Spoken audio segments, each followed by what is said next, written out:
Good evening. I'd like to call our meeting to order. It is Tuesday, April 18, 2023, and we're starting at 6 p.m. The school board would like to take this moment to respectfully acknowledge that we are residing on the traditional land of the Dene people. Our mission is to provide an excellent, equitable education in a safe, supporting environment so all students will succeed and contribute to a diverse and changing society. Our Pledge of Allegiance will be led by Colonel Surrey and Colonel Alvarado. Oh, at least one of them. Pledge of allegiance to the flag of the United States of America, to the republic for which it stands, one nation.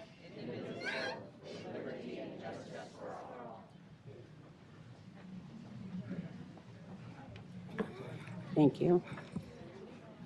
Ms. Richardson, would you please call the roll? Colonel Alvarado is on Zoom. Here. Colonel Surrey. Present. Ms. Smith. Here. Mrs. Burnett. Here. Mrs. Matheson. Here. Mrs. Smith. Here. Mrs. Hardy is on Zoom. No. Or, excuse me, Mrs. Hardy. Here. I'm sorry. Miss Maradi is on Zoom. Here. Thank you. Mr. Dorn. Here. Mrs. Sanderson. Here. Thank you. The board has a quorum. Thank you.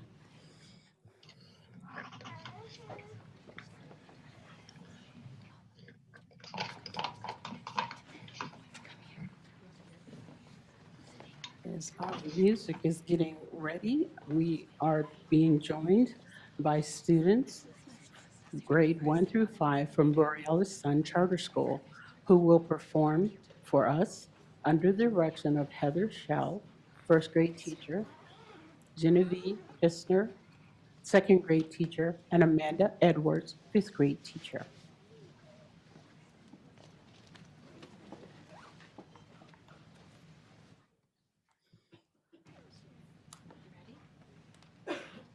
Once there was a snowman who stood outside the door.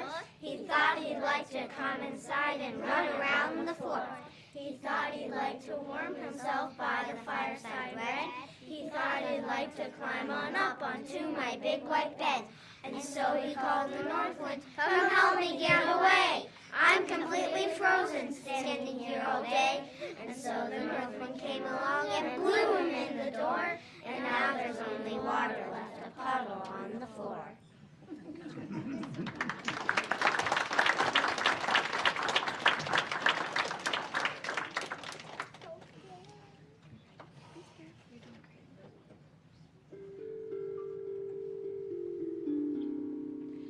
Long before these towns and buildings were here, when these great woods were still young, even though our rings were few back then, we were here, we were here. And the sun looked down and smiled on us, and the rain came as rain will. Our barks grew wide, our bark grew thick. We were here, we were here. We are the kings and queens of the forest. We are strong, we belong to the earth. We are the kings and queens of the forest. We are strong and the earth belongs to us. And now we are the life of these woods. We are home to countless creatures, to the beetles, bugs, and spotted owls. We are here, we are here.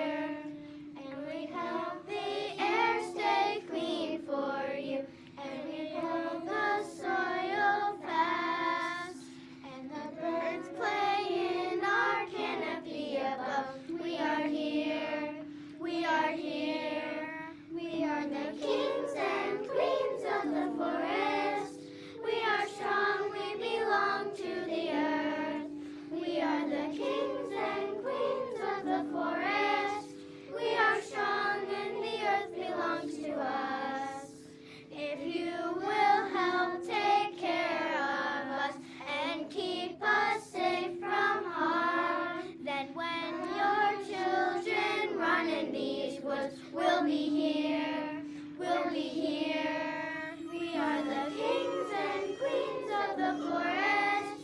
We are strong, we belong to the earth. We are the kings and queens of the forest.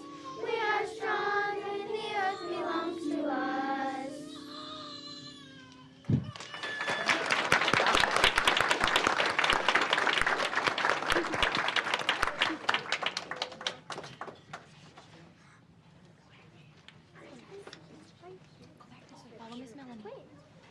Thank you.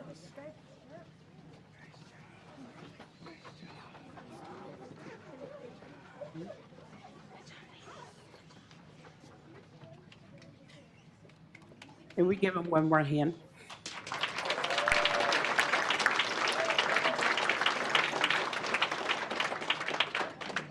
I think they have a young member who might be joining them.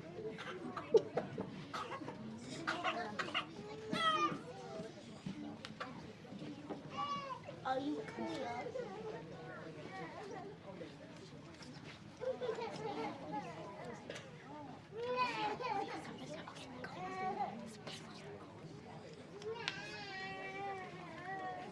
Hey, Finn, you have the microphone. You might want to talk.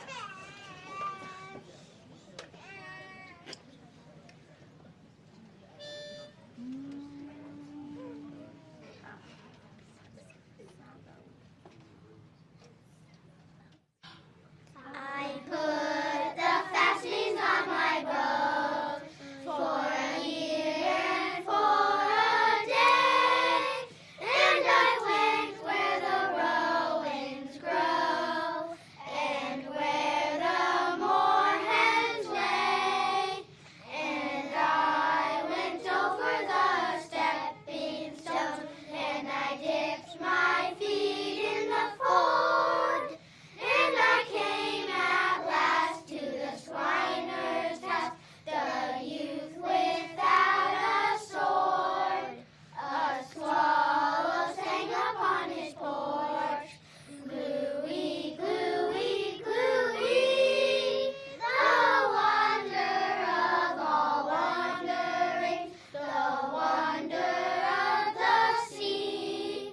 A swallow sang upon his porch, gluey, gluey, gluey.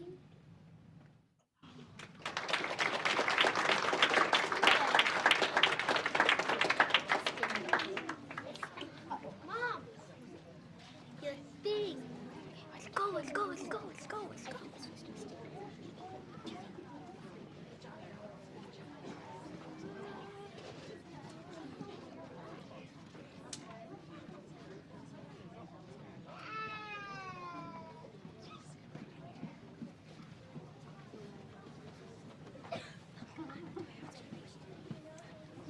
The fifth graders have been learning about ancient Greece, so we will be performing a song for you in Greek.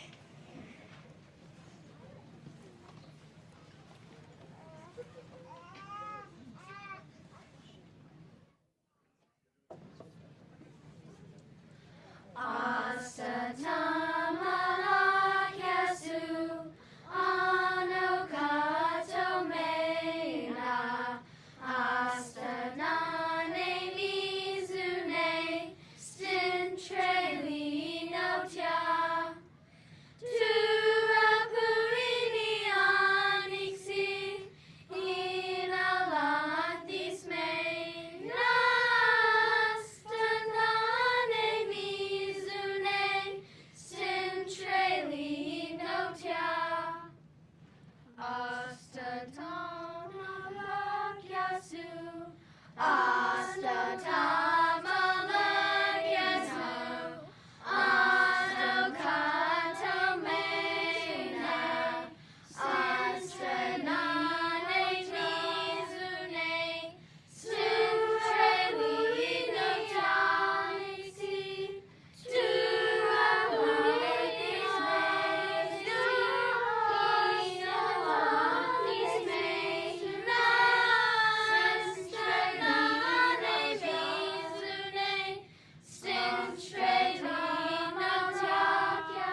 gonna say? Oh, look, the microphone. Hello. May the road rise up to meet you. May the wind be ever at your back. May the sunshine warm upon your face. May the rain fall softly on your fields. And until we meet again, may the sun shine its light over you. And until we meet again, may the sun shine its light over you.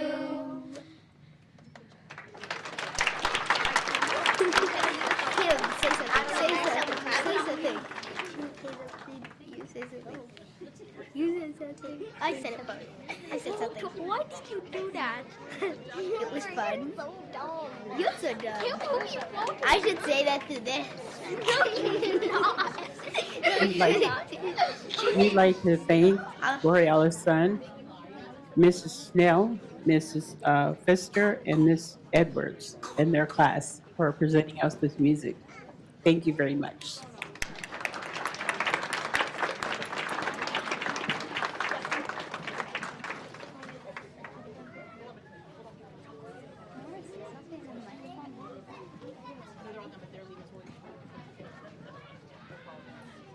Next, we have our Black History Month contest winners.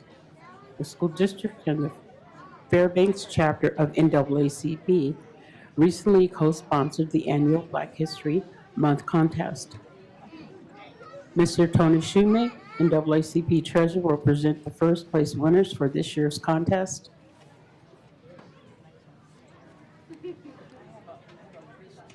Right, I'll let everybody settle down and move out, everything like that. I was hoping that I wouldn't have to ever come before a board, or assembly, or a city council, or anything else, but for some reason or another, they gave me the opportunity to come out and speak to the school board today. This is a fantastic event, and this is something that we should all be proud of, especially the event that occurred with the Black History Month. We had 66 students participate in the Black History Contest, and we're going to identify the first place winners. But I think that all 66 kids who participate were winners. And first and foremost, we'd like to give them all a hand and say thank you. And thank you to the parents and the teachers that were very involved in making this happen this year. So this was, like I said, is a great event. And I won't talk very long, so I want to get out of here too. So,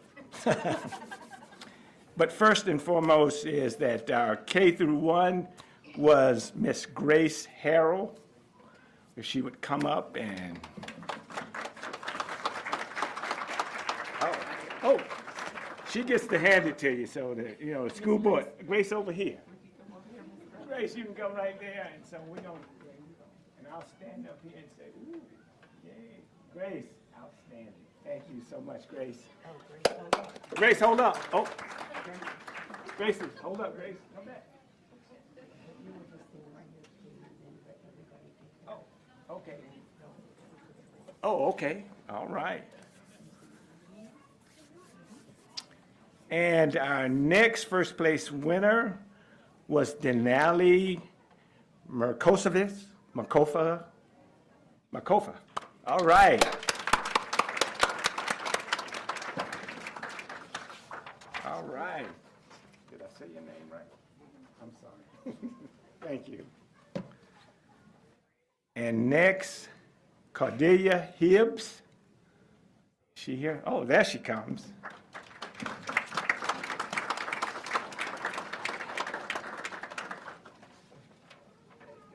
Congratulations. Good job.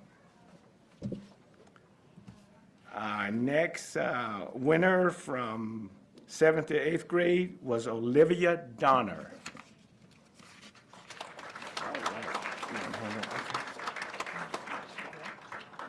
Is Olivia here? She's not here. We'll just hold that and make sure she gets it. And our next winner for their essay was Miss Pornatpat May Conover. Is she here? All right. And I hope I didn't butcher your name. I'm used to it. Okay, I know it. Me too. I'm used to it too. They call me Shumate, all these other good things, so I'm good. All right. But we know your name is May Conover, so that's a good thing. And then our next first place winner, 9th through 12th grade through art, she did a fantastic job, and I wish we could had her art to display. It was phenomenal. And her name is Mary Ballard. Mary Ballard, is she here? She's from North Pole, and I don't think she made it tonight, but she had to work, okay. But she did a phenomenal job, though, so. With that, that is all of our winners, our first place winners, but as I mentioned before, all these kids are winners. And thank you to the parents and for allowing them to participate. And we look forward to next year coming forward and doing this again.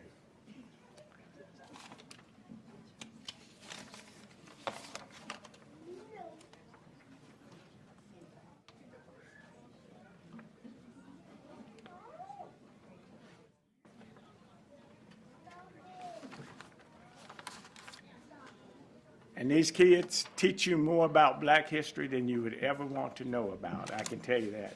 That's a good thing. So, all right. I can take that. Yes, ma'am. And again, thank you to the school district, thank you to the parents, and thank you to all of the kids who participated and were winners. Thanks a lot. Appreciate it.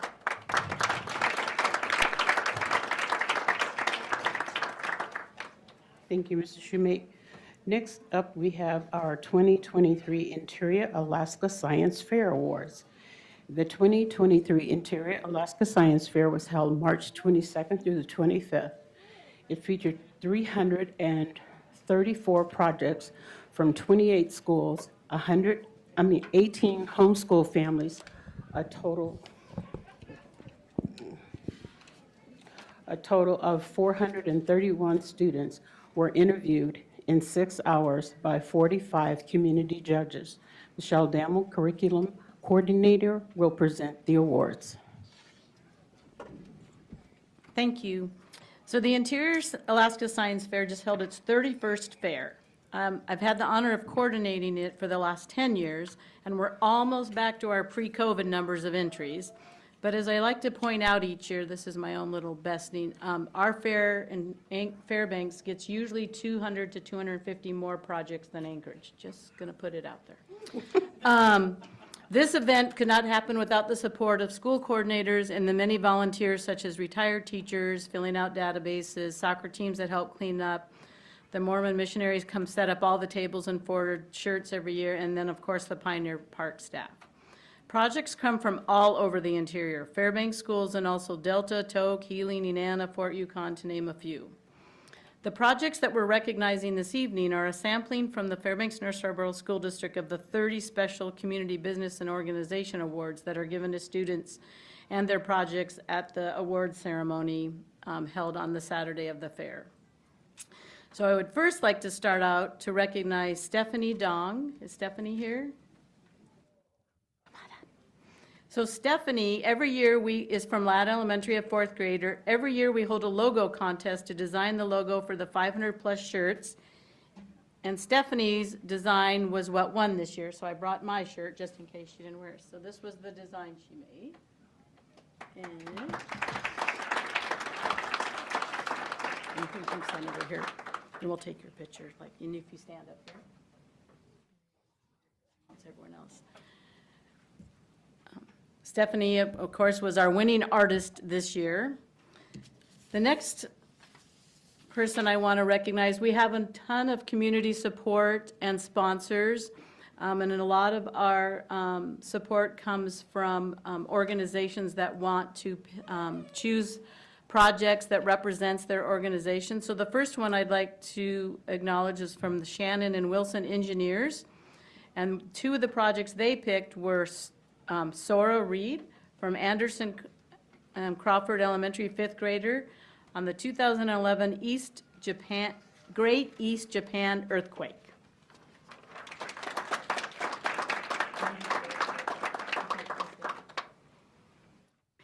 The other project they picked to recognize is Lincoln Alberg from Barnett Magnet School, a third grader. Is Lincoln here? There he is.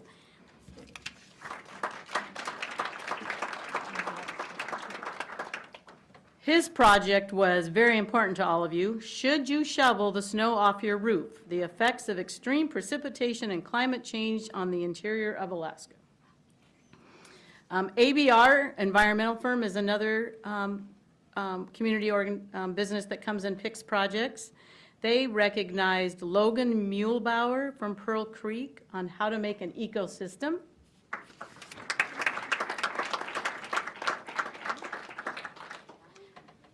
They also recognized Sawyer Turman from Pearl Creek Kindergartner, breakfast time for chickadees.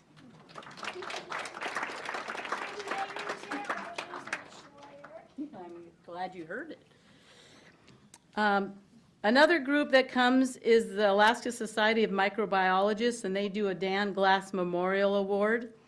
They recognized Elizabeth Walters of Wood River on why should we wash our hands.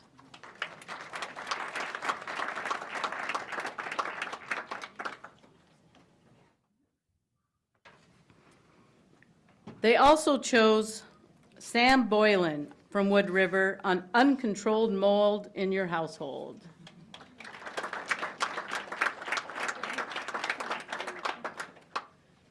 I like all the bow ties this evening.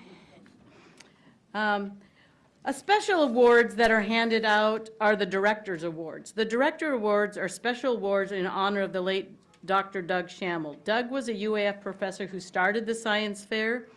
Unfortunately, he passed away in the middle of the science fair in 2005. He gave awards each year to projects he felt embodied the spirit of the fair with student curiosity and inquiry. So the current directors and his family have continued this tradition, and here were some of the winners that were picked this year. The first one is Zephyr Cullen from University Park Elementary on his project on dinosaurs.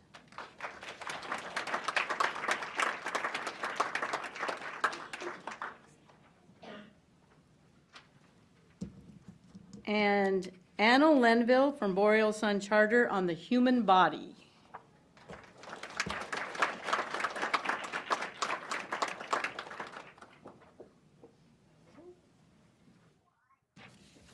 And the last one we're going to recognize this evening is Espen Parrott from Pearl Creek Elementary, Aircraft Engines and How They Work.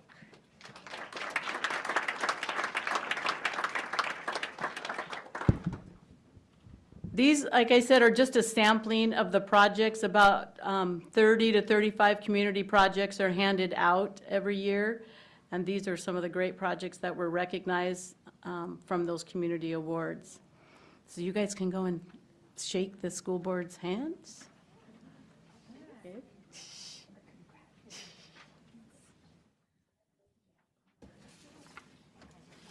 Well, they're doing that. I'll point out to the parents here, this weekend is the UAF Innovation Fair, which is the Westmark, and they give out money for science fair projects. So you might want to bring your project next year when you're done at the science fair and enroll it there.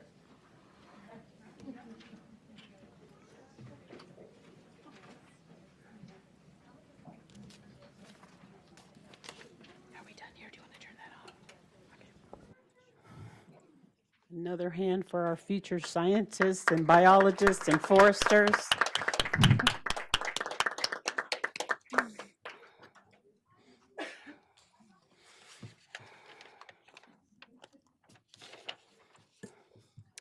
Next is the adoption of the agenda. We do this by consensus. Are there any objections to approving the agenda? Hearing none, the agenda is approved. Move to adopt the agenda with consent items by consensus. Second. When we don't have an objection, you don't need the motion. Next up on our agenda is the public comment on reports and agenda items. Public comment on reports and non-agenda items are limited to 2 minutes per person for a maximum of 1 hour. People who have signed up in advance through the school board office to testify in person or by Zoom will be called upon first, and if time remains, anyone else who is in person will be invited to testify until a 1-hour time limit has been reached. A person testifying shall state their full name, spelling their last name, their city of residence for the record. Board members may ask questions for clarification. Although there is time at the end of each meeting for school board and chief school administrator comments, some concerns may not be able to be addressed immediately, and additional information may be needed to be gathered. Public comments, inputs, ideas, and suggestions are welcome on salaries, benefits, and other contractual items regarding the Education Support Staff Association, ESSA, and the Fairbanks Education Association, FEA, negotiations. First on our list to testify is Mr. Ott.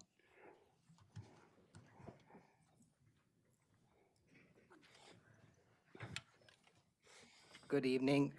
Ellis Ott, OTT, and I reside in Fairbanks. I am representing myself as a parent with a kindergartner and second grader next year. I have serious concerns with K through 3 retention in the Alaska Reads Act. The act requires notification to parents of students in K through 3 determined to have a reading deficiency on the statewide screening starting this fall.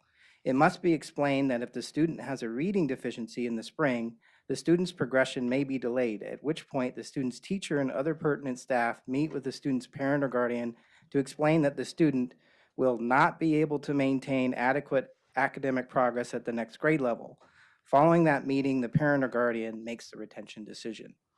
So where did this come from? Our State Department said students who are not reading proficiently in the 3rd grade are 4 times more likely not to graduate high school. Because of my expertise with the use of education data, I wanted to investigate further.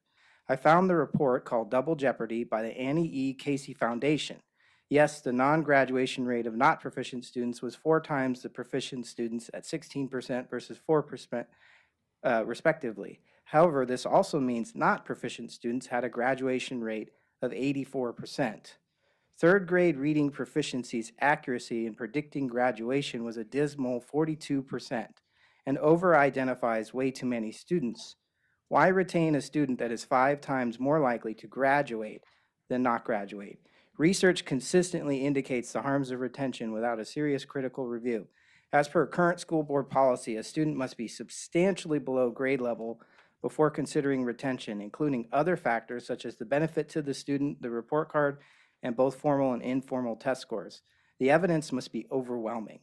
As a parent, I want to hear from more than just the state. I also want to hear from my child's teacher, principal, head teacher, and this school board. I want to hear from the education experts. Please consider providing your official recommendation to parents aligned with your school board policy and/or writing a resolution. Please ensure that all K through 3 parents are well informed with such a critical decision as retention. Thank you, Dr. Ott, for your testimony. Are there any questions? Mr. Dorn, you have a clarifying question? Thank you, Mr. Ott, for coming and testifying tonight. As a parent, Yes. to ask you, when you were talking about students being identified as having a deficiency in reading, so my question then is, as a parent, when your child, what's the message you feel you get for your child there? And I'm thinking in the context of every child walks at a different time, speaks at a different time. They're not deficient, but there's things that were developmental. And if you could address that as a parent. As a parent, also, I'd say I'm also a data guy. So if anyone says your child's reading deficient, I'm going to say, where's the data? And what does it say? And how did you measure it? And how is it done? And then I'm going to go do research behind it. And that's why I was talking about wanting to talk to the teacher and the principal and the school board of, I want to hear from everyone and kind of collect the evidence together as a parent to make a more informed decision. And my concern is for all the parents across the district having being as well informed as possible, and that all the teachers across the district, all the principals across the district understand that they have a voice here too. And I'm one of those parents where I'm going to want to hear what my teacher has to say. What's my teacher's recommendation? Because clearly this is the state's language, but what does my teacher say? What does my school board say? And those are different than what we're getting from this, from the Alaska Reads Act and how that reads out. Thank you. Thank Follow you. You have follow-up, and then Mrs. Smith. Just following up, you're referencing the school board policy and it stresses multiple factors. Right. That should be, and so I'm assuming you are in support of really looking at our policy and the fact that educationally it's sound for the, or in your opinion, would you see it as educationally sound practice for us to continue to follow? Yes. And this board is our elected officials, and I think you all have a say in education policy beyond the state, for sure, within our local community. You're elected to be representatives for our community. Great. Thank you. Thank you, Dr. Ott. Mrs. Smith? Thank you. I'm so glad you gave your testimony in person because I read your email and I wasn't sure what exactly you were getting at. And now I think if you could just clarify for me that you would like us to do an informational campaign and also follow up with a resolution or policy to make sure that all parents and community members are aware that they have a say in whether their child is retained, and that they shouldn't see the doom and gloom sort of the report that the state, or the statement that the state put forward about retention leading to dropout rates. So I just want to, that's what we're talking about, right? Policy, resolution, information campaign. Yeah, I, as a parent, I also want to hear the school board's view on this. You already have policy, and the policy is very clear, in my opinion, direct conflict with what the Alaska Reads Act says versus our current school board policy, drastically different. And so I might be able to take the time to read the policy, but how many parents out there are going to be able to do that? You know, and so that does require some communication. In Michigan, University of Michigan did an analysis, similar law, where parents could advocate for their student to be promoted despite the test score that they set in that state. And what they found was that even with students with similar test scores, there was inequities where students that are economically disadvantaged were being retained at higher rates. And they thought that might be an issue of advocacy and or an issue of, you know, well-informed parents across economic disadvantage and not. And so that's another concern of mine as well. Any other comments? Questions from Mr. Dorn? You have a clarifying question? As the research that you were doing strikes me, I've heard from a number of parents who are starting their children a little bit older in kindergarten. And when we've talked and what you looked at in terms of retention, sometimes we say it's the gift in time. Sometimes it is appropriate. A lot of times it may not be. It's your research says.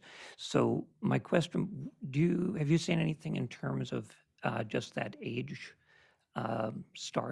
maybe starting a little bit older, and how that impacts that progression to graduation, let's say?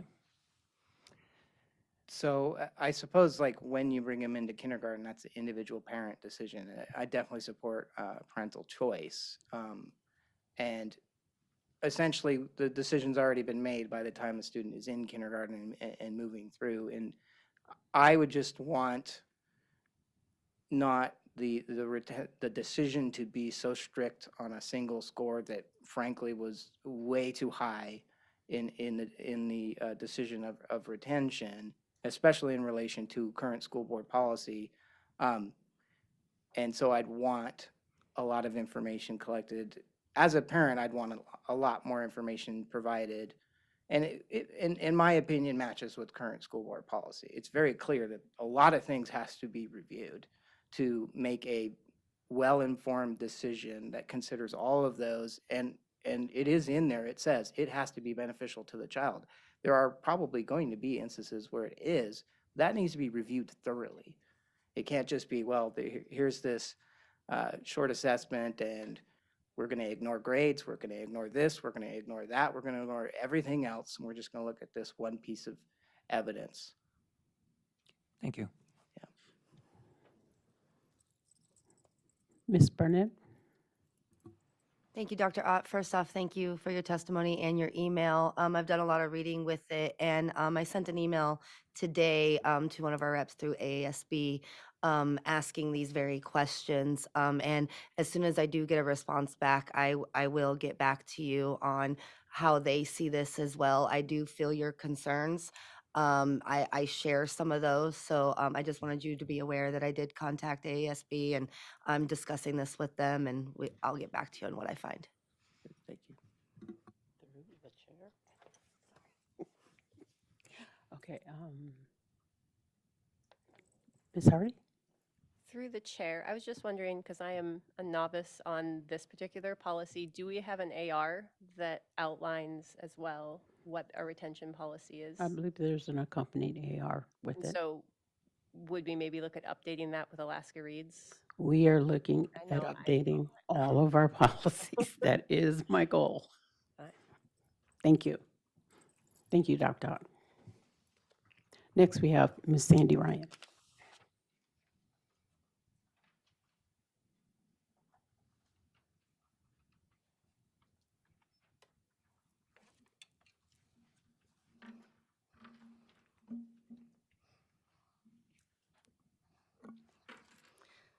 Good evening. My name is Sandy Ryan, R-Y-A-N, and I reside in Fairbanks. I'm a 36-year high school mathematics and computer science teacher with 29 of those years right here in Fairbanks. I currently serve as the president of the Fairbanks Education Association. Ladies and gentlemen, I would like to thank you, each and every one of you, for the work that you have done over the past several months at trying to get a budget together, presenting and defending it to the borough. The task was challenging. However, we sometimes fail to recognize possible savings and gains when we don't look at the practices right underneath our noses.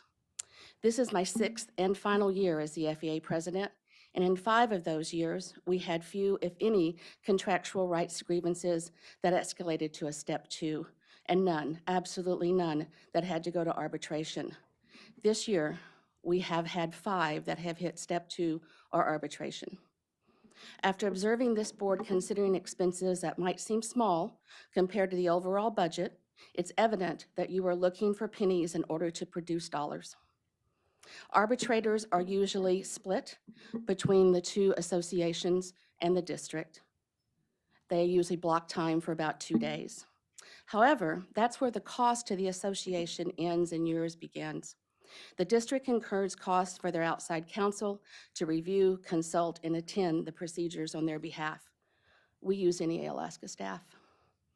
If for 5 years we were able to address concerns, differences, and disagreements by working together, discussing the issues, and generally looking at the problem and trying to look at it from both sides, why can we not do the same now? Why are disagreements being escalated and should seek resolution without needing a third party? We can do that. Teachers' working conditions or students' learning environments. Having a continued escalated disagreement is not only disrespectful, it's unhealthy. Thank you. Thank you, Ms. Ryan, for your testimony. Thank you. Next, we have Kermir Adams. Adam Kamara. Oh, sorry. Thank you. You'll just spell your last name and place of residence. My name is Adam Kamara, C-A-M-A-R-A, and I reside on Fort Wainwright, Alaska. I am concerned with the safety and mental health of students at Tanana Middle School. My son was recently involved in 2 unfortunate scandals at the school. First instant, I applaud the school and its reaction. A Snapchat picture was sent out to a bunch of students with guns in the picture, telling students to come to school tomorrow. They immediately suspended my son and notified the Fairbanks Police Department, which notified my supervisors at work, which then launched my own internal investigation. It was a case of mistaken identity. My son's name was Noah, and supposedly he's a little popular in the school, so people immediately assimilated him with that. No other investigation was done for that. While the other student roamed the halls for the entire time until I was able to come into the school and correct that incident. The most recent allegation happened last Thursday, where there was a sexual predator in the school, and I'm sure most of you are aware of it. A female teacher who is now on administrative leave was grooming several students, my son in particular. And I've asked what's being done to restrict her access to the school. In her Snapchat messages to other students, to include my son, she has mentioned that she is suicidal. She has also mentioned that she has nothing to lose, essentially. And I have specifically requested from the school department a plan of action of what is being done to keep students safe. And in particular, I have 2 children at that school. I never received a call back, and I was interviewed yesterday. I don't know if this is the appropriate place to make these comments here. However, I heard there was a school board meeting today, and this is why I'm here. I thank you, sir, for your comments, but I believe that our administration would be working on any sort of school investigation. That's the first process and first step. Then once that is complete, you be able to talk with anybody who was in that investigation purposes. And then if you felt that you did not receive the process or the outcome, you could, bring it to the board. But it's not for us to bring it to us first, to our administration, and then they will work on it, and then we will act. But we are concerned because it is our policy that students are kept safe, and I'm sure as our administration is working on that, they will inform the board, and then we can see what action, if any, that we need to take. But we want to assure you that that is a concern for us, that our students are safe. Thank you, sir, for your testimony. Thank you.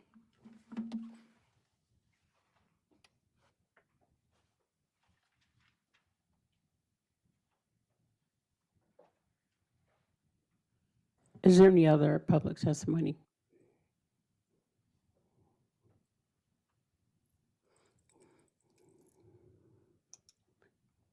Okay, thank you. Seeing none, I'm going to say public testimony is now closed.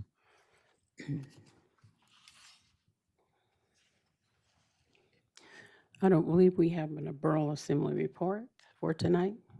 Okay, so I think next would be my report. And I have a folder that will come around that has information. I was able to attend the Education Summit. The theme at the summit was Advocacy and Action, Advancing Strategies for Education and Educational Success. So it was held in various presenters from across the state of Alaska, first of all, let me say that. We had the Department of Deeds. They had several different presentations on tribal compacting, and I know that that's an interested field, and we are taking a look at that and what it means for students in our school system. I was very interested in the Tanana Chief Conference Go and Career Explorer panel. This panel was made up of various coordinators, advisors, and Eric Galloway, which is a teacher from Effie Cochran Charter School. And in it, the panel was able to explore and to provide different education, employment, and training across the state of Alaska for students. The other thing I was interested in, Carrie Ivan Brown. She was Alaska Native Program Director for Alaska Pipeline Service Center. And she had various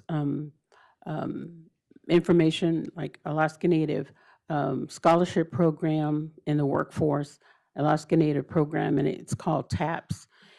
It showcased Alaska Native contractors and their companies. So it was just very informative, and it made me think of all the partnerships that our district has, and another, if this would be something we could explore as either presenters for the district or future partnerships for the district. So it was a good time spent. So that's my report. The next report is, or are there any questions for me? Next is Ms. Moline with your report. Thank you. Thank you, President Sanderson. I'd like to begin my report tonight with a few comments to one of our earlier public testimonies concerning the Alaska READS Act. In the Act, there is also the stipulation that the parents do have the final say in promotion or retention for a student. So that's an important piece, and that goes directly to the parent involvement, the parents knowing all along what's going on with their students. So that decision, that final decision does rest with the parent.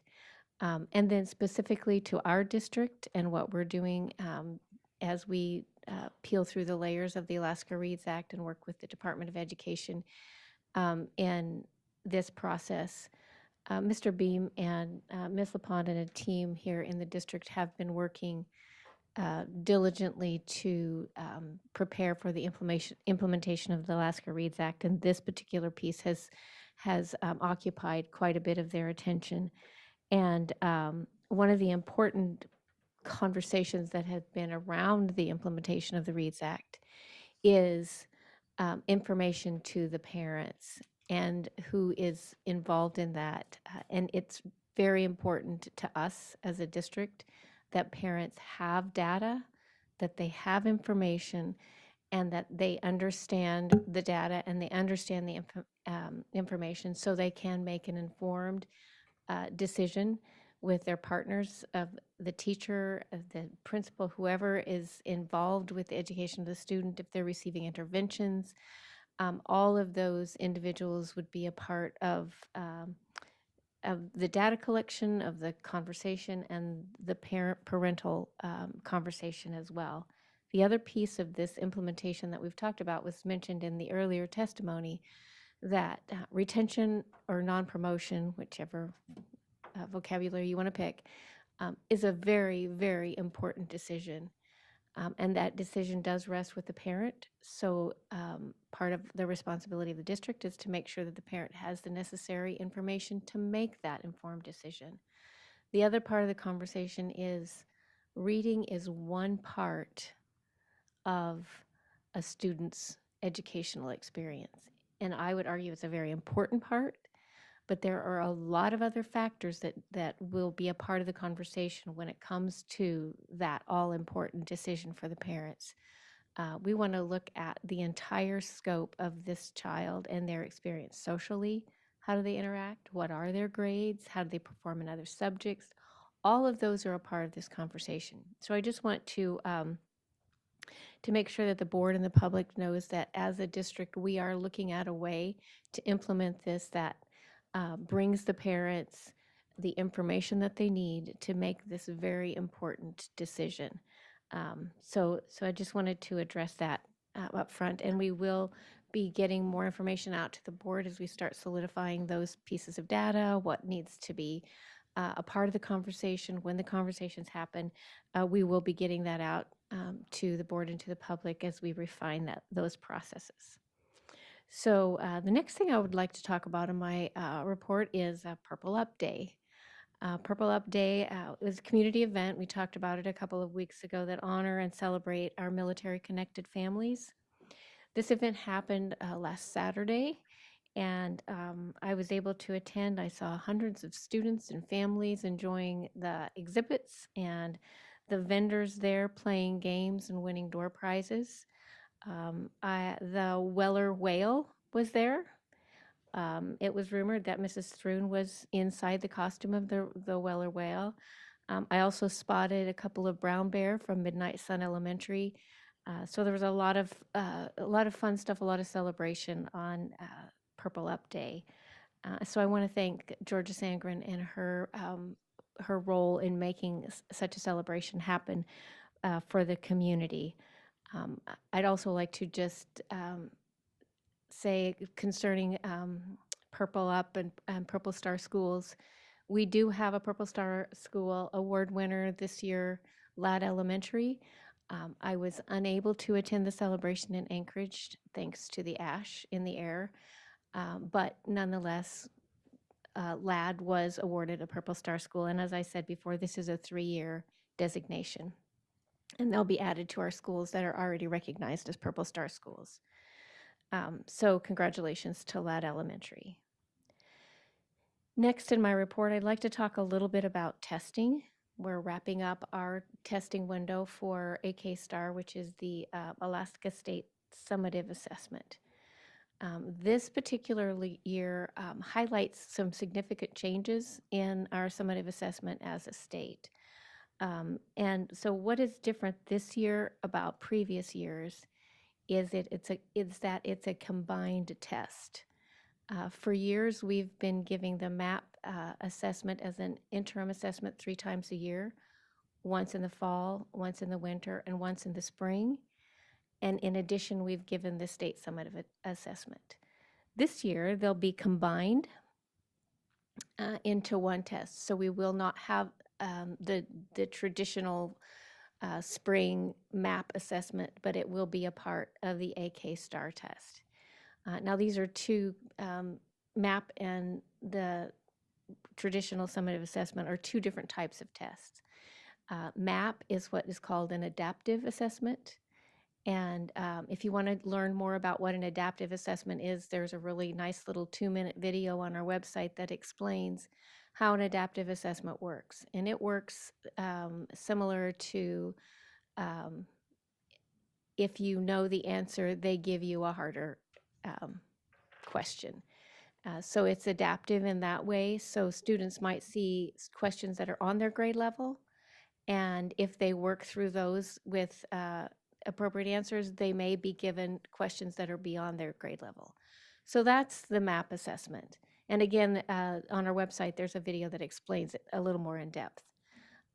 So that's a piece of AK STAR is an adaptive piece. But there's also what is called an evaluative or a fixed form test, which does not adapt. Those are grade level assessments that are also a part of the test. So this combined test will result in 2 different scores. So those 2 different scores will come, the adaptive portion of the test, those results will be available on Monday, so teachers can access that information and have these last few weeks of the school year to address any needs or anything that they see from the adaptive information. And then the summative results, which are those that are the grade level questions, those are the results that will go towards the rating. So proficient, needs improvement, those ratings will come in August once DEED has done cut score setting over the summer. So it's going to be 2 different types of tests combined into one and 2 different scores at 2 different times. So just like with everything, there's positive and negatives to that. The positive is that we're accomplishing 2 goals with 1 assessment. So we don't have students taking MAP and the AK STAR or the summative assessment. The negative is to the adaptive assessment is that students cannot skip questions. They have to answer the question before they go on. Now, students that have been taking the MAP test, that's not a foreign idea, but it is different than our traditional summative assessments have happened in the past. So, DEED responded to the angst around this, you can't skip the question, by sending some additional instructions to those that are administering the test to help the students understand that that they cannot skip. They need to answer the question before they can go forward. So that's kind of the negative side of this test. However, like I said earlier, if students had been taking a MAP test, then they would be used to not being able to advance. So a part of that is students getting used to this particular test and how it works. So that's a little bit about the AK STAR test and how it's going to be reported this year and what we can expect. Students will possibly see some grade level questions, above grade level questions. That adaptive nature of the test helps us with that. So the next topic I want to cover on my report is kindergarten enrollment. Kindergarten registration is open, and families can start registering for kindergarten now. So the district will be hosting a couple of events, kindergarten roundup events, in addition to their regular registration processes. And those two events are coming up Wednesday, May 3rd at Ann Ween between 6 and 8, and Friday, May 5th between 6 and 8 at North Pole Elementary. So this is going to give families a chance to come to the school, see the staff, ask questions, and have the kids come into the building. So those two kindergarten roundup events are scheduled now. So, and I would encourage parents that have kids coming into kindergarten to watch for other activities and opportunities as we roll out our district-wide kindergarten roundup. So finally, I would like to welcome Sarah Gillum, who has been hired as our district's assistant superintendent for secondary schools starting in the 23-24 school year. So we're excited to have Ms. Gillum join the district team, and she will be filling the position left by Mr. Meinert, who will start as the superintendent of schools on July 1. So with that, we want to congratulate Mrs. Gillum, and that concludes my report. Thank you, Ms. Merline. Mr. Dorn, you have a comment? Thank you. A couple of questions. Regarding the Alaska Reads Act and stuff, and as the state is developing a lot of the things, I know there's a lot that's not known. We've often, in years past, have had a strong voice, representatives from our district on various committees, et cetera. Could you just give a snapshot of how we're represented at the state level from our district representatives? I don't have any concrete numbers, but I will say that Mr. Beam has been a front row participant, him and his team, in webinars, in participating in feedback. He's been very active with DEED as they work through all of the different processes that are included with the READS Act. We've had members of our teaching and learning department have been on almost every webinar, every feedback loop, anytime DEED invites individuals to be on anything, there is a Fairbanks presence there. Great, thank you. And I have another question. Thank you very much for the Alaska Star, and I appreciate you really hit virtually every question I think I sent to you. And it's helpful for all of us. I did have a further question that came to mind, if you can give me an idea on it. With the test being adaptive, and I appreciate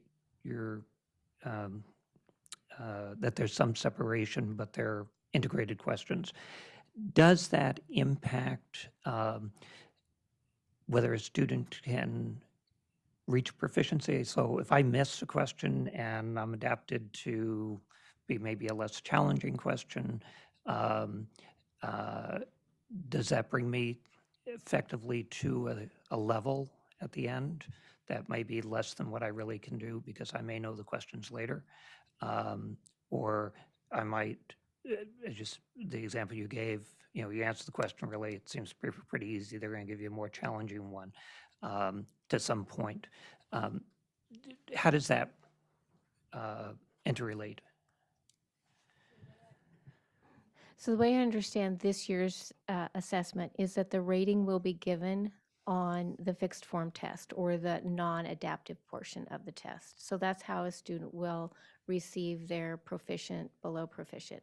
And then I will ask Mr. Beam if he has anything to expand on that.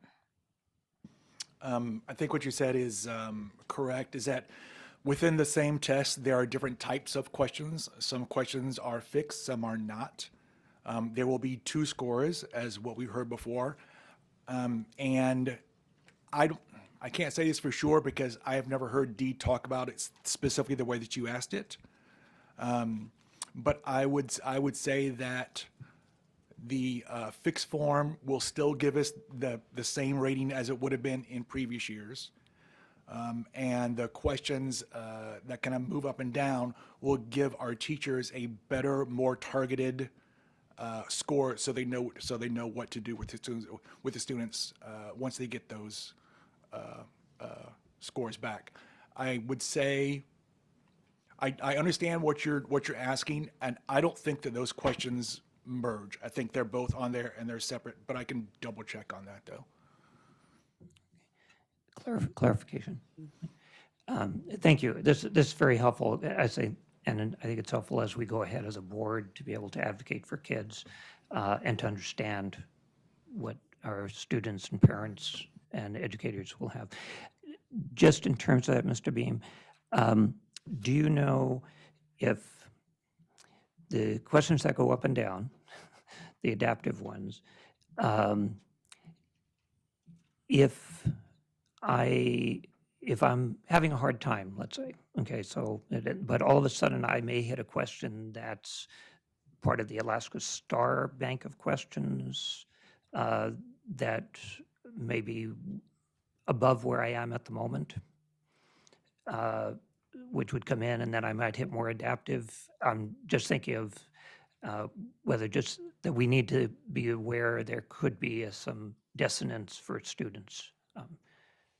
Yeah, I'll go back to and say that I feel like I understand your question. I've never heard it discussed that way in any D meeting.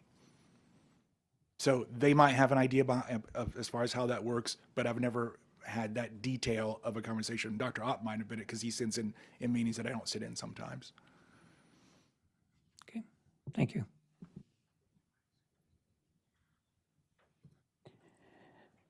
Next on our agenda is the approval of non-representative employee group step movement, stipend pay, and 403B employee match.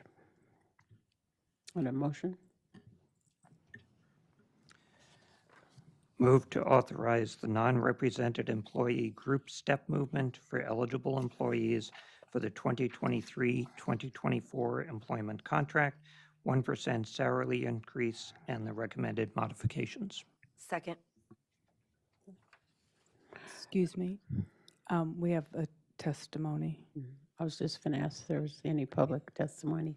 I believe it's Ms. Smith. Yes, if you'll come forward, spell your last name and place of residence.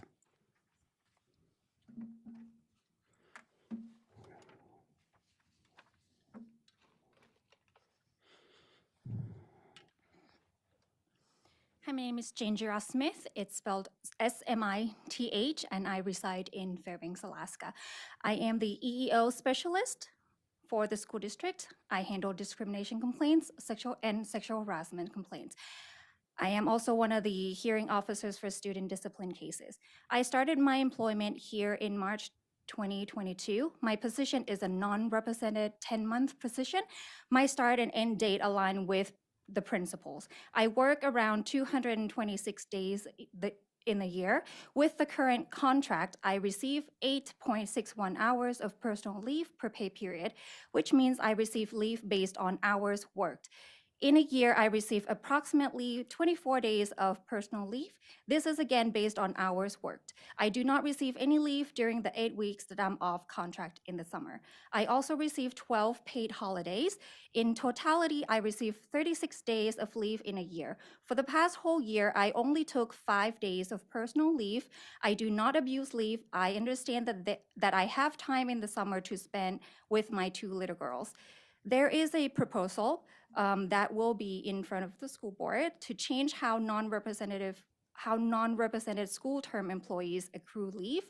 The proposal suggests that we will now be getting a certain amount of personal leave each year, not based on hours worked. We would be getting 8 days of personal leave, 8 days during Christmas break, and 12 holidays. That's 28 days, which means I would be losing 8 days of leave in a year, going from 36 days to 28 days. Other school term employees, such as SSMs, who work 211 days will face the same change. However, I work 226 days, 15 days more than other 10-month employees, but I would get the same amount of personal leave, which is 8 days. It feels unfair to me that my leave is going to be taken away just because I'm a 10-month, and it is a substantial change from what I signed up for.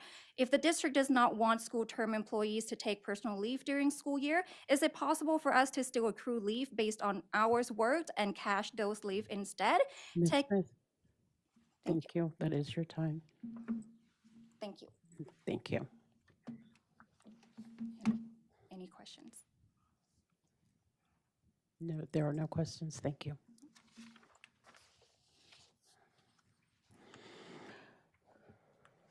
Next on our agenda is are any board comments? Do you have comments, Ms. Moline? So I thought I would just do kind of a quick summary of the contracts that you see before you and the changes, as there have been some. So this reflects the step increases that are eligible for employees, these contracts that you see before you. And it also reflects a 1% increase for the non-representative salaries. This is a kind of a reflection, a mirror of what FPA, the negotiated agreement for FPA. Just as a point of information, there was a 1% increase was offered to FEA and ESSA. This provides one of the changes in this. These contracts are 5 flex days for executive directors who are required to be at work sessions and board meetings. And then it does amend the leave structure for school term non-represented employees. There are 8 of those that would be impacted by that change, and they would accrue the 8 days during this first school year, and that is bringing those contracts into alignment with other support staff in the district. So that's kind of a high-level bullet points of what you're going to find in those contracts.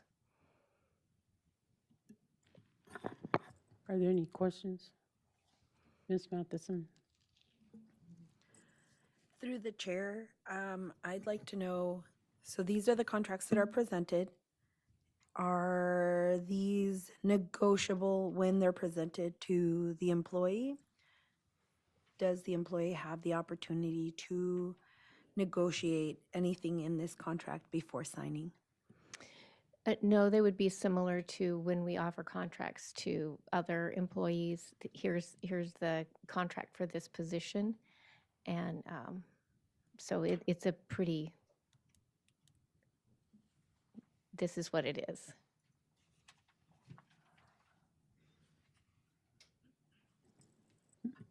Mr. Dorn? want to thank the administration and the board president for including the contracts, because I believe this is the first time, or it's been a long time since we've actually gotten the contracts when we've approved salary and the monetary compensation for our non-represented employees. And I know they're not a bargaining unit, so they don't have negotiations that way. And when I went back to some previous board approvals, I think it's really important that we're recognizing the work and the contribution of all our educators, and including our non-represented. I do have a concern that as we went through the contracts and as I've come across some other information prior to this, it seems that the contract is written not in consultation with the board. The compensation is there. Tonight, what I realized, I had some pieces that I would say, oh, I have concerns. Why are we doing this in the contract? But I'd be nitpicking in a sense, and this is not the forum to negotiate a contract. So I don't want to do that, and I won't. But what I would like to ask through the chair and to the administration, that I think it would be a good practice as the board gets to look at the contracts prior to approvals of the other organizations, and we're updated ahead of time before it's coming on the agenda item, that we also have a chance to review these contracts. So we have an understanding of why something may be there that the administration experiences and says, okay, in order to have this, just as we go through with each of our bargaining associations. So I'm going to support these tonight. It is in line with our conversations a year ago. And so I think that's fair compensation. There may be some issues that one raised tonight, others that I have, that would be good that we can, in the future, perhaps take a look at in executive session and be briefed prior to this. So I put that forward as a constructive way of looking at these, but I really appreciate that we got to see the full contract, not just the salary schedules. And it may have raised more questions, but I think it's something we can deal with productively. So. Okay, thank you. Yes, Ms. McLean, go If I ahead. might add to my earlier comments and even to Mr. Doran's comments about the non-represented contract, I think moving forward for the board is going to be very important for you to understand some things about our non-represented salary schedule. Our folks that do this work are significantly paid less than their counterparts in other districts. So we have difficulty filling these positions sometimes because of the salary schedule. And I think moving forward, if the board is to be involved in that work, that they understand that that our non-represented folks are underpaid.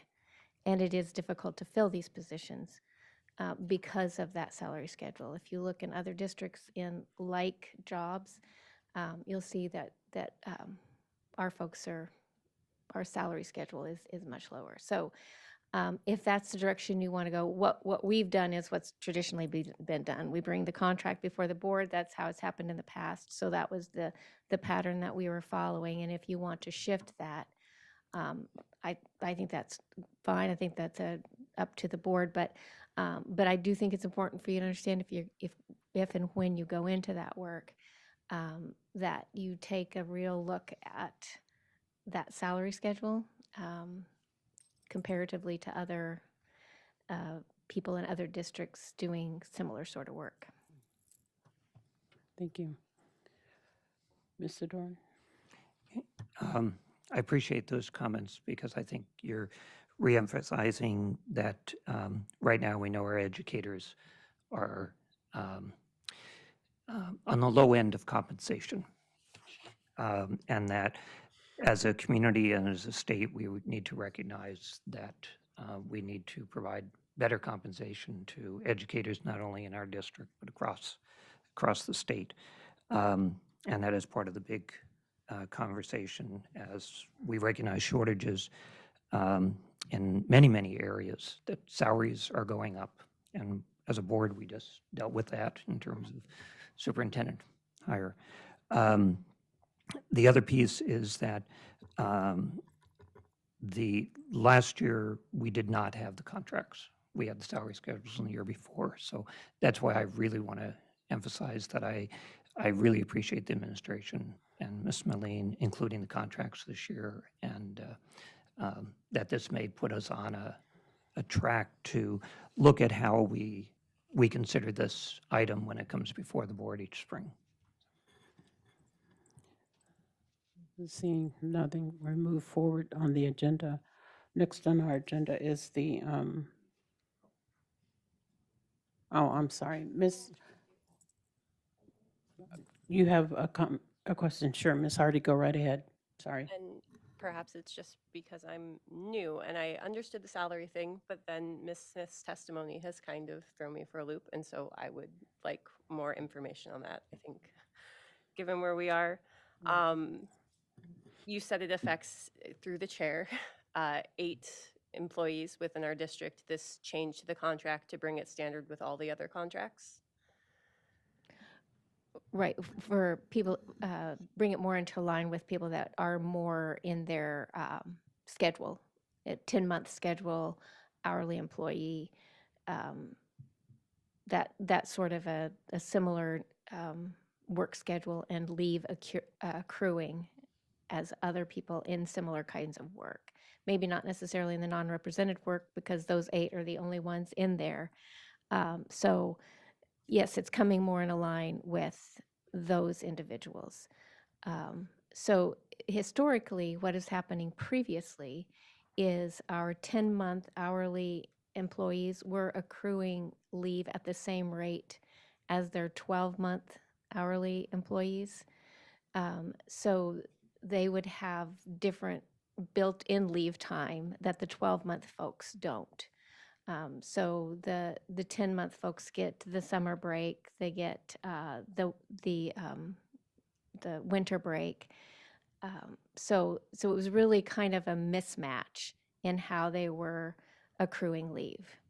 So 12 months and 10 months accrued at the same level when one group is working 10 months and one group is working 12 months. Does that help?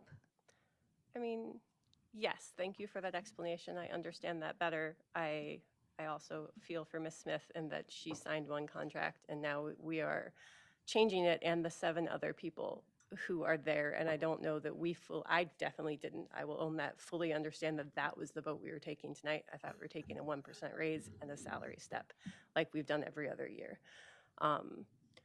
So, I mean, that is concerning of me, and perhaps I should have done more digging to understand that was what was happening. Is this taking effect then? So those 8 employees will have the regular leave that they've accrued this year, and this would take effect the following school year? That's correct. Mrs. Smith, you had a question or comment?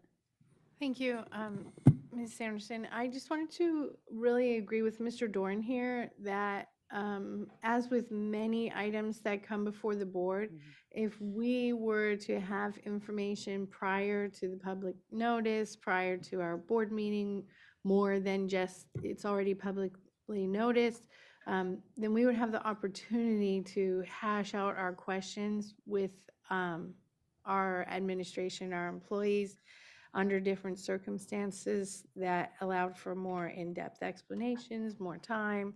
And so I would just ask, I'm always asking for more time with the things that come before us before they are publicly noticed.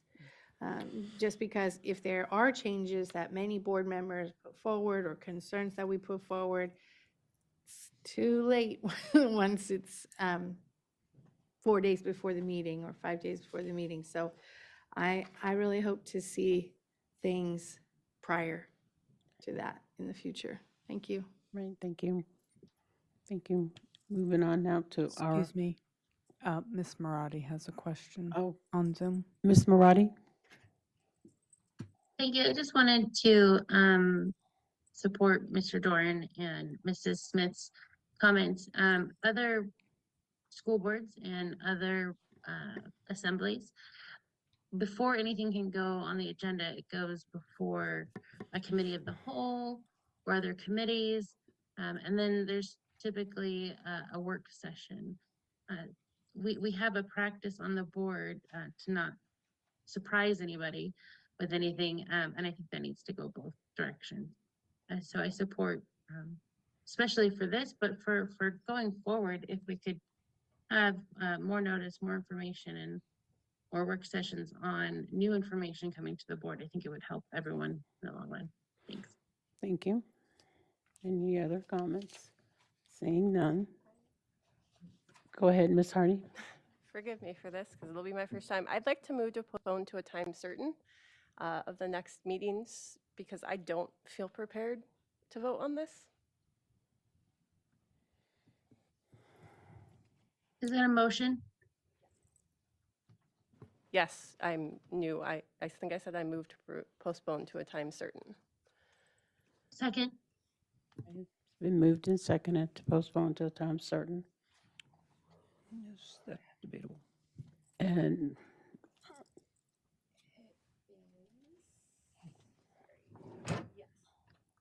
you have a comment or question, Mr. Doran?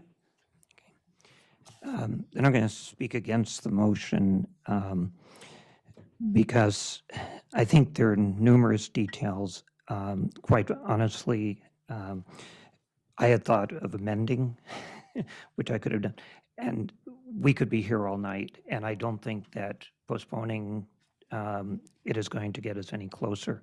The other thing is that in all of this case, it is the compensation will be higher, and I guess I've sat in the audience when the board decided not to take action for the non-represented, and I can tell you the reaction from the audience was very palpable. And so I think it's important that we move ahead. I think that there are really good questions we need to look at and look in these contracts. I agree with the premise that there wasn't a lot of time. I'm thrilled that we got them, which they've typically been done out of the board's purview. It's only been the salary that the board has dealt with. I think if we have a clear statement that we will come back and look at these, that's important. But everyone, though there may be some minor adjustments within the contracts, they are not negotiable, but they will all benefit from the compensation package that's in here.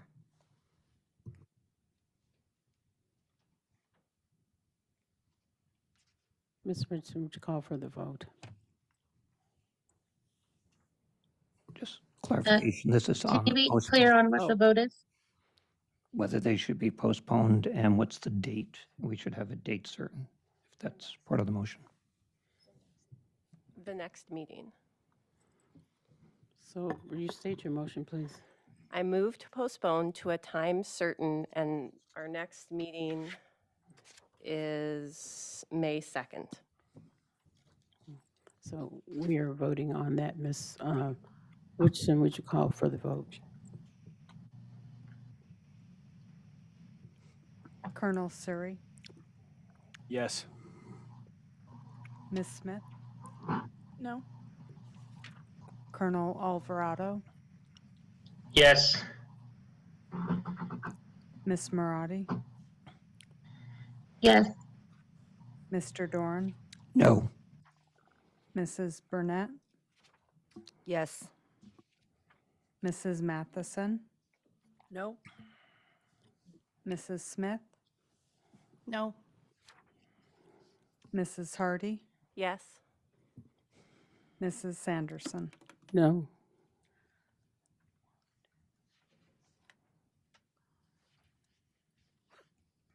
One moment.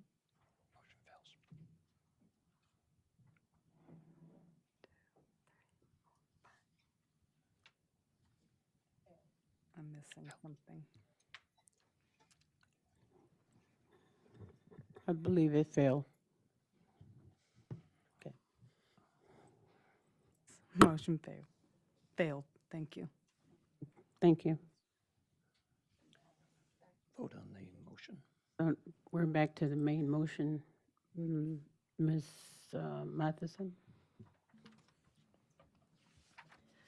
It's really bothering me that there are 8 employees that are not represented and they're unable to negotiate their contract. There's 8 of them. And how many employees do we have that are non-represented that need to sign a contract? So across all funding areas, that's grants and everything, there's 112. Within the general fund, there's 80.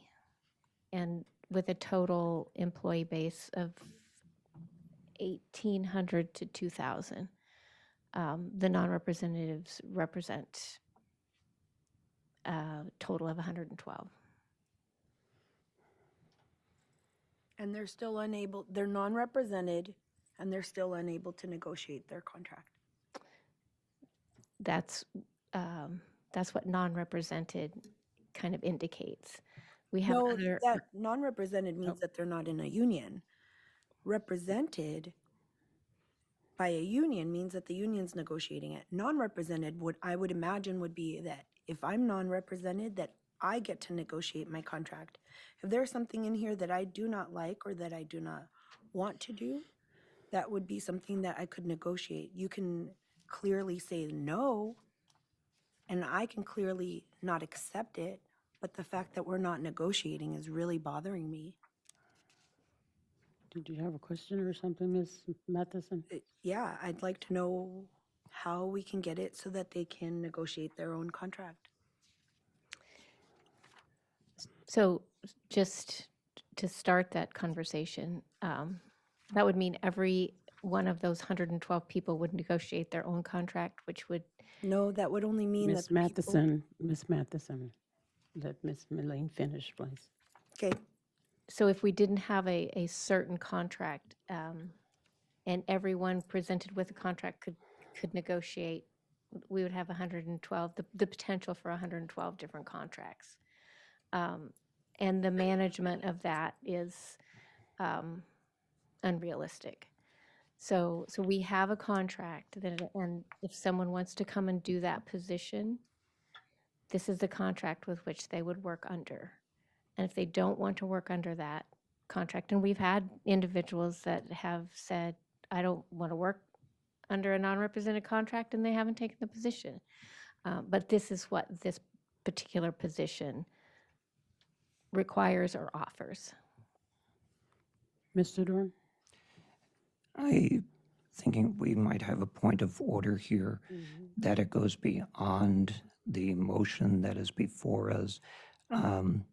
That is not to disregard how we may feel about these, but this has been our practice for decades, at least. And that at some other time, it would be appropriate for us to have a broader discussion with that. But right now, it would be beyond the scope of this motion before us. Ms. Hardy?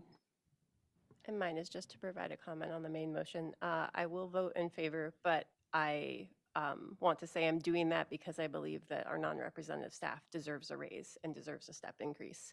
I do believe that it should be looked closer about taking away people's personal time. Are we back on the main motion? Would you call for the vote, Ms. Richardson? Ms. Smith, Yes. Colonel Alvarado, Yes. Colonel Surrey, Yes. Mr. Doran, Yes. Mrs. Burnett, Yes. Mrs. Matheson, No. Mrs. Smith, Yes. Mrs. Hardy, Yes. Miss Maradi, Yes. Mrs. Sanderson. Yes. Thank you. Motion carried. All right, thank you, Ms. Richardson. Next on our agenda is the Borealis Sun Charter School Annual Report as they come before the board. Thank you.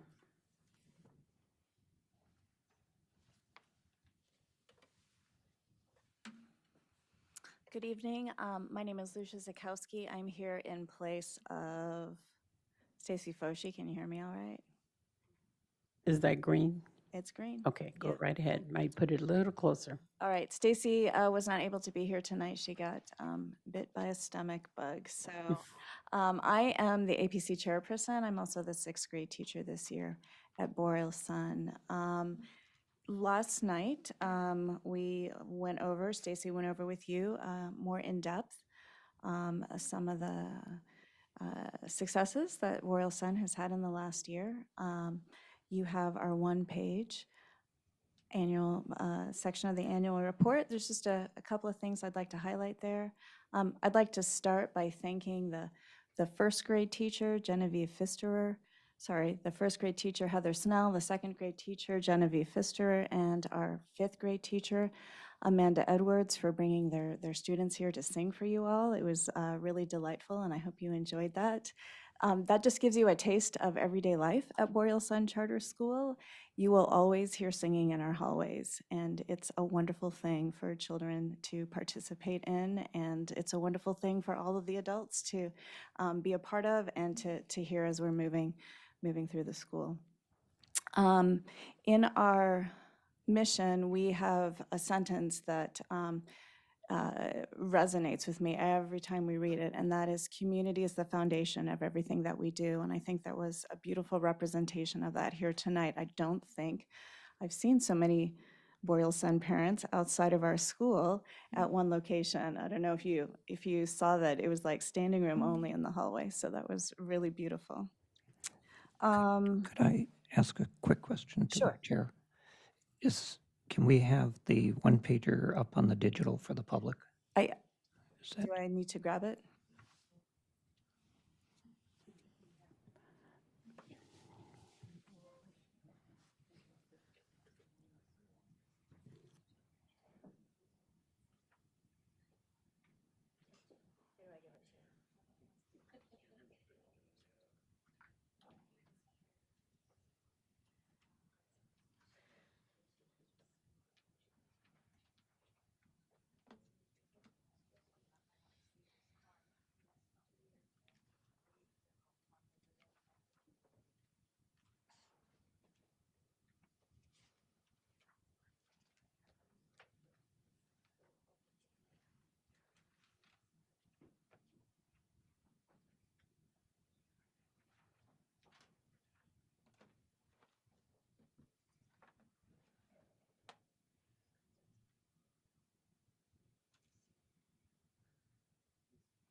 the second page.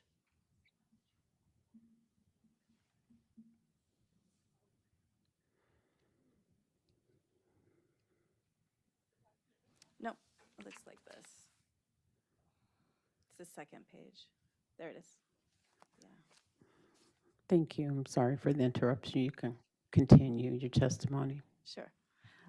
So in our one page, you can see some of the, our successes this year. This is the same thing that Stacy went over yesterday. At the top there, lighting the way to a level of learning.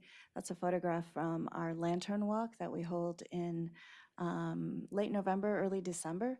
And we do that at Bernice Aldridge Park, which is right across from our school. Under notable accomplishments, there's just a handful there of many. We held our first spelling bee.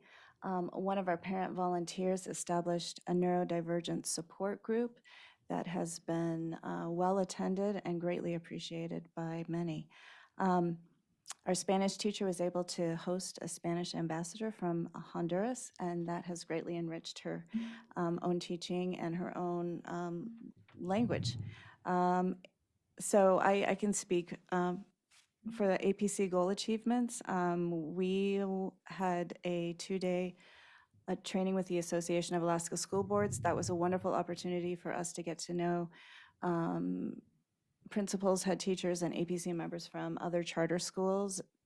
That was an incredibly valuable experience. And we hope that will be an annual thing that the school district will support for us. The APC has set operating procedures for all committees.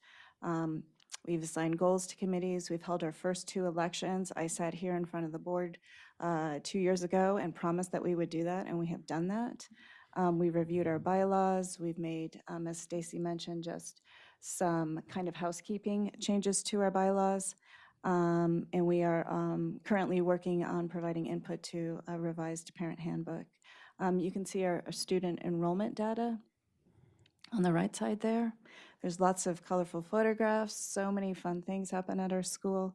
The 3rd grade class is regularly partnering with the Fairbanks Community Food Bank to pack food boxes. Lots of classes are involved in sometimes just one-time community service projects, and a couple of classes have that kind of ongoing relationship with an organization in town.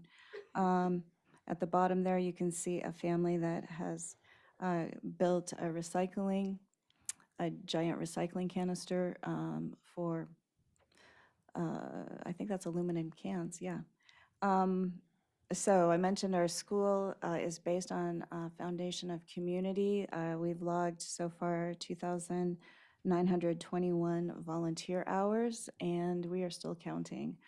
I would just like to highlight a few things that are not there. Right now, our 8th grade class is on their way to Kachemak Bay for their 8th grade trip. They've been fundraising for that trip for 3 years.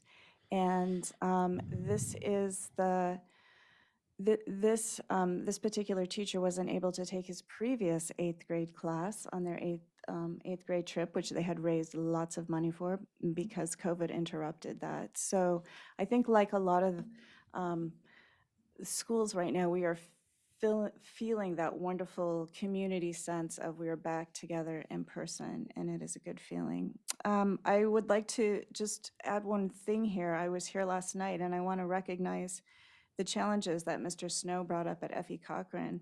And those are some of the same challenges that we are facing at Boreal Sun, particularly staffing issues and absenteeism. So even though we've come out of COVID, we still have some pretty significant challenges that we need to continue working on. Finally, I'd like to invite you all to join us anytime at Boreal Sun. Come for a visit. A good time is Friday morning. We have a Friday assembly. There's usually a performance, kind of like what you saw here tonight, and I think you'll get a good sense of what our school is about. Thank you. Are there any questions from the board? Thank you.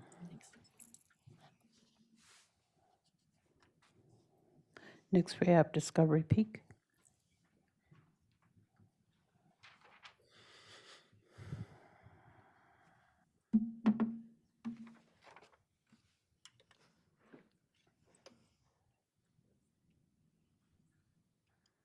Do I need to wait for our one pager? Okay.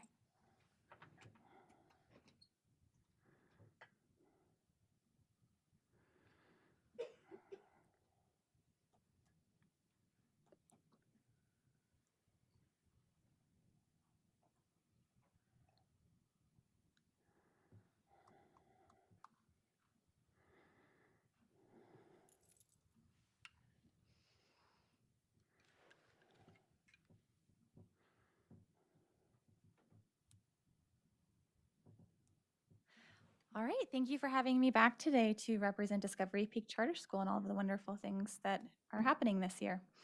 I'm going to start with a brief overview of our vision. Discovery Peak Charter School is committed to 3 essential pillars leading to student learning and success. We strive to reach students at their own level through individualized and project-based instruction. We seek to involve all facets of the term community into our lessons and overall school experience by way of establishing a strong sense of community in our classrooms, creating an intentional presence of community building within our staff and families, and including community experts and resources to extend learning beyond our building walls. At Discovery Peak, we also see the immense value in encouraging physical activity and in keeping students engaged by allowing them to move their bodies in order to focus their minds. We currently have 195 students, with 96% intending to return next year, and we had over 171 lottery applications for our school for next year. We have 9 grade level teachers, 1 resource teacher, 4 tutors, and 1 charter school assistant, and 1 admin secretary. And for some of our highlights, we also attended the AASB training with other charter schools in the fall.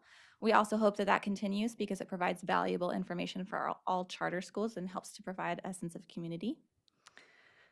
Our APC also voted on and approved a head teacher evaluation tool. We had a science fair at our school with 91 students participating out of our 195, with 29 students also participating in the district science fair. We had our Science Olympiad team win first place at the state competition, and they are moving forward to the national competition in Wichita, Kansas this May. And we have held a huge variety of explorations in our afternoons for our students. Some of the topics and highlights that our students have been able to explore are chemistry and matter, gardening, weather, intro to technology, engineering, history of Alaska, wild and local, American Civil War, marine biology, human impact, dinosaurs, sound waves, westward expansion, and many, many more. There are so many wonderful opportunities that our students are able to explore every quarter where they're able to learn together. So thank you so much for having us here today. Are there any questions? One quick question. Could we get a copy of your one-pager? Doesn't seem to be the one that was attached to the agenda item. So it'd be great to have your one-pager. Yes, I will submit it again. Great, thanks much. Yeah, definitely. Nicely done. Thank you. Next up, we have Effie Cochran. The one pager would have to be linked, or if you want me to just go.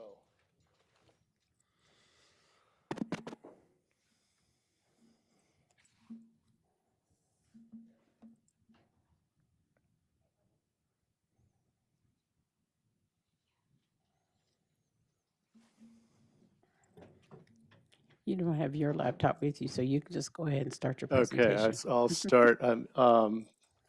Went in a lot more detail last night, but I think, kind of overall, I really emphasized that it's been a process of returning and normalizing our operations, and that we felt a lot of impacts of the last couple of years, and particularly in student absenteeism, as well as I noted the loss of transportation impacting us.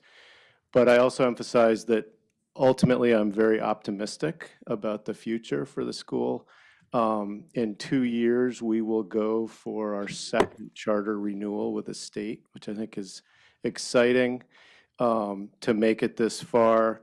And I also noted last night that we just finished a strategic, we're almost through a strategic planning process that's gone over 2 years and has really highlighted the effect we've had on the community and the strong allegiance our alumni have with us, and the vision our family of FE has for the future of the school. So you can see some of the highlights on the one pager, and I'd take any questions if anybody has any. Are there any questions for Mr. Snow? All right. I don't Thank hear any. Thank you, sir. Next, we have Chinook.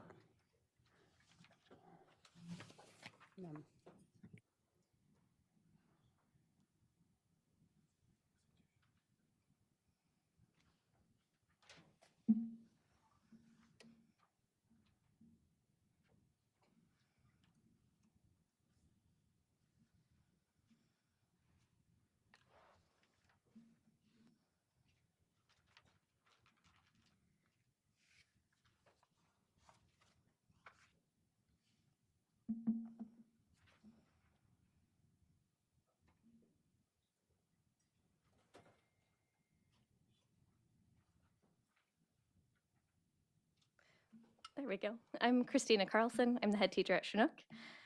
Chinook's mission statement is that we strive to create a dynamic educational environment which fosters educational excellence and cultivates personal, intellectual, and emotional growth and responsibility through a Montessori philosophy. And in our short one-pager, we have that we have 155 students this year. 97.7% of our students are coming back next year. We had 130 applications for our lottery for next year. 100% of the parents surveyed rated our school an A or B. So far this year, or at the beginning of April, parents have logged over 3,000 hours. Our students have spent over 800 hours interacting with the Fairbanks community. Our pictures went away. 478 hours giving back to our community. And there is usually a pie chart from the district data dashboard of our demographics. Oh, there it goes.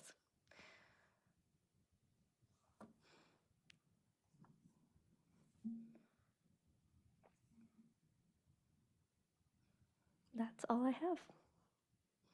Were there any questions from the board member? Right, seeing none. Thank you. I think our final presentation tonight is Watershed.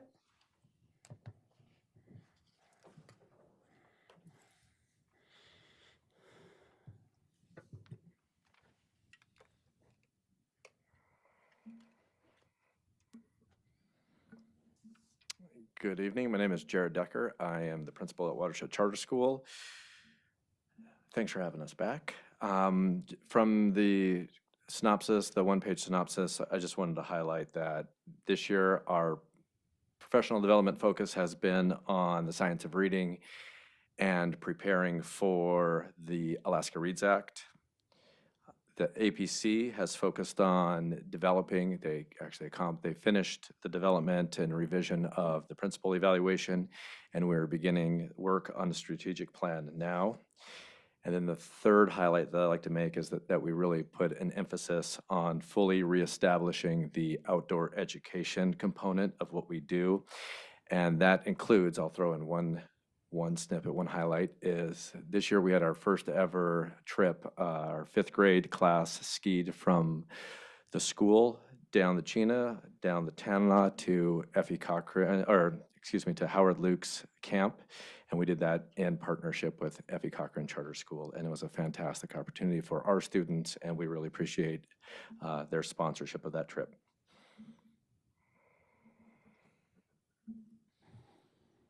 Any questions from the board? All right, we thank you for your presentation.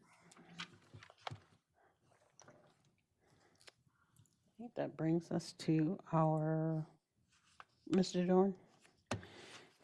If I might, just at the conclusion of all the reports, want to thank the charter school representatives for your reports. I think it is really important for our public to hear the good things that you guys are doing and what you have on your plate going forward.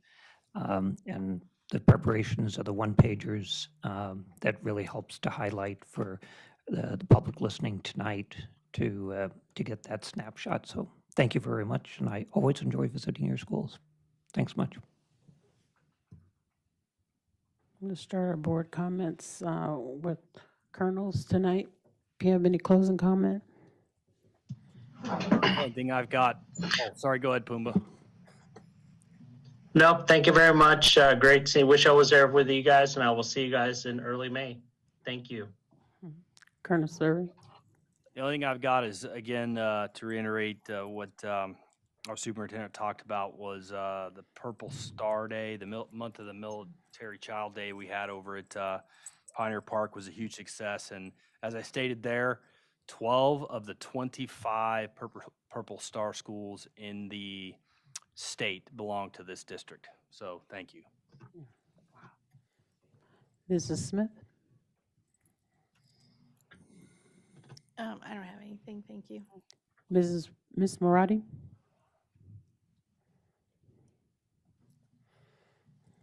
Nope, I don't have anything. Thank you. Mrs. Matheson? I just wanted to remind everyone that graduation's coming up quickly. There are plenty of ways to participate in celebrating our graduates. And I would suggest that if you're interested to call the schools and let them know that you're interested in volunteering or participating or celebrating them. And I think that's all I had. Thank you. Ms. Hardy?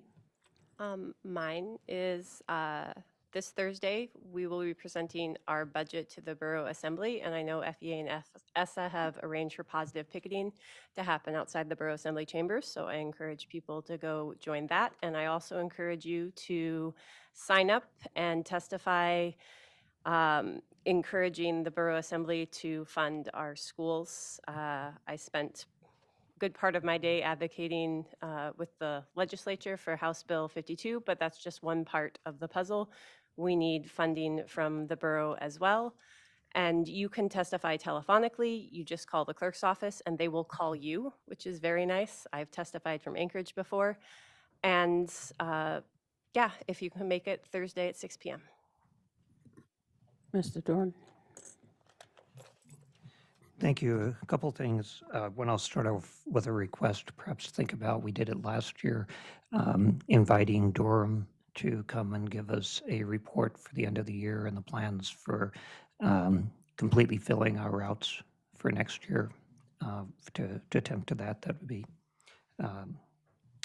helpful. Want to thank Tanana Chiefs for the Native Education Summit they hosted. Ms. Sanderson talked about that earlier, so I won't go into it other than to really appreciate the resources that they brought together, not only from our community, but around the state and throughout the Tanana Chiefs area. That exchange, I think, helps to inform all of us. And we do share many students in common. Was very pleased with, I had a chance to, as I continue school visits, it was mentioned the Purple Up and the celebrations that are going on throughout this week. When I got to Anderson Crawford, I was able to see a little bit of, they had a military band there from J-Bear giving a concert for the students to start the day. That itself was good. I unfortunately did not have a purple tie or shirt on, and Ms. Lafarge quickly gave me a set of purple beads that I could wear. So I think showing the community spirit of involving everybody in that.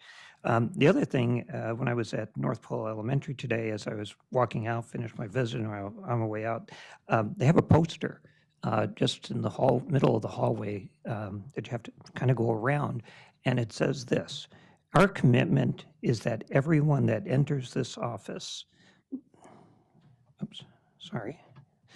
everyone that enters this office or school must have a higher opinion of the school after they leave than before they came.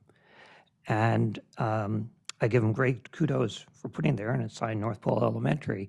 But that commitment really struck me. It was great to see that clearly stated. And it kind of gave me a little bit of a lift for the things I had seen in the classroom. I was like, oh, yeah, I feel better. And I like what I see here. But it also, to me, reflects what I've experienced each time I go into schools and into the classrooms, and teachers explain what they're doing, or I see them in action, the students in action. I ask a student, well, what are you working on? And they're going through descriptions of the project they're in. If they're working with another team, they'll include the other students in it, that working together. And I think those are things that stand out really important for our schools. And when we talk about what our educators do and how we really value them, respect them for the work, and recognize it's a lot of hard work, a lot of commitment and passion. And then I'll just end on the note of funding. Sardi particularly talked about that advocacy. But what I wanted to bring to the public's attention is that the borough is in the process of deciding their minimum contribution to education. And they have extended the meeting from last Thursday to act on this item. They're still under discussion as to what they will at least minimally fund us. The mayor had a figure of 55 million in his budget. It still is there. I would encourage that our community, if what you want for our schools, we need to get that at least as the minimum. We hope to get more. We hope to get more from the state, but that should not impact what we contribute from our community for what we need for our schools. So that's still under discussion by the Borough Assembly, and they do hope to return on Thursday night. It may be latish after their committee meetings, but that's when they're going to resume their meeting from last week, and they have two items stacked on. One is the minimum contribution, and so let them know what you would like to see them do for our schools. We have cut, the number I'm using is excess of $50 million in the last few years. It's going to take a lot more than what the borough and the state may give us to help bring us really forward. With that, I'll end my comments tonight. Thank you. Ms. Burnett? Thank you, President Sanderson. First, I'd like to thank Boreal Sun for being here and the music there at the beginning. That was absolutely amazing, seeing all those kids.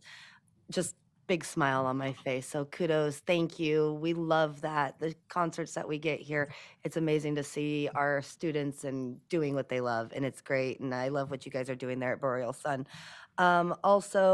Just a nod to Purple Up Day. I had a chance to take my daughter there Saturday night to Pioneer Park and check that out, and that was really awesome. My hat's off to everybody.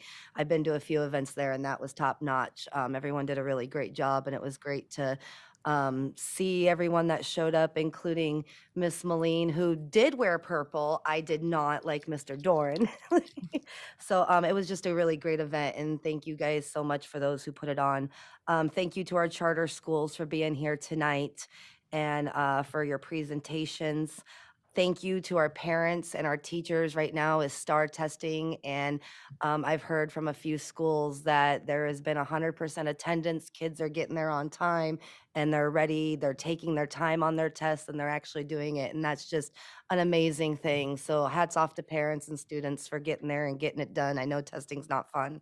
Also, a big thank you to Petra Timmons and Karen Millington over at Ann Ween.